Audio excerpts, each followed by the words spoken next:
Speaker 1, Julia Clarke. If I could, I would. If I could, I would. Julia Clarke. If I could, I would stand on the mountaintop and shout, "You are responsible for your happiness." If I could, I would jet through the sky with a banner, "Being loved begins with loving yourself."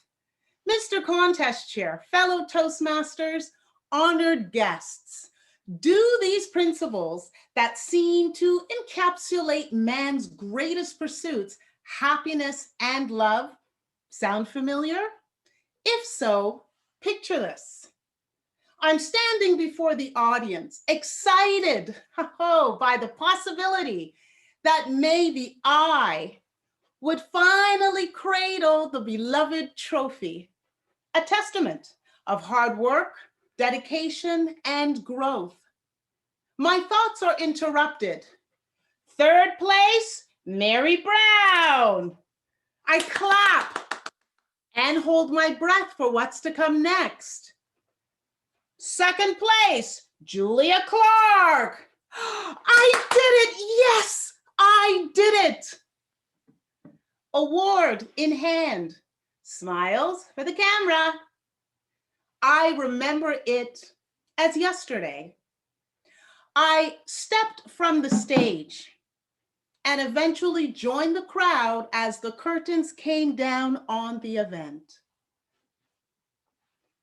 May we have your attention? There has been a change. Yes?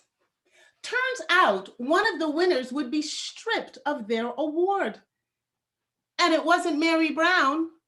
No, it was me. Yes, me. You are responsible for your happiness. I am responsible for my happiness. Why? Because happiness is a choice, and we are the ultimate source of that choice. True power lies in the choosing, not in the circumstances. Dr. Dyer, motivational speaker, once said that our intentions create our realities. That's the power of intention. Being intentional, it moves you from victim to victor. Taking responsibility for your happiness, it's liberating. And it starts when you realize happiness doesn't come from outside of you. No, it's birthed from within. While it wasn't immediate, the happiness that I chose that day, it didn't come from winning second place. After all, that was a short-lived experience. I chose to find happiness in the merit of being there on that stage among the best of the best. Reframing my reality, your reality by intention moves you into the driver's seat of your life's journey and unlocks power within. Even in the face of dreadful COVID-19, having a positive mindset, smiling more, building resilience are ways to happiness. Samuel, a wonderful mentor to me, once said when it seemed the sky was falling on my head, "Julia, this too shall pass." 4 words, a cognitive paradigm shift, and my reality changed. This situation that seemed to eclipse life itself wouldn't last forever. That was my chain breaker. Now, when difficult situations arise, I intentionally reframe my reality, and it moves me from victim to victor every time. Picture again with me, 1976, 350 million people watched the Beatles perform live for the first time All you need is love. Da, da, da, da, da. All you need is love. That's the end of my debut. But this one hit song summed up the one thing understood by all people of all nations: love.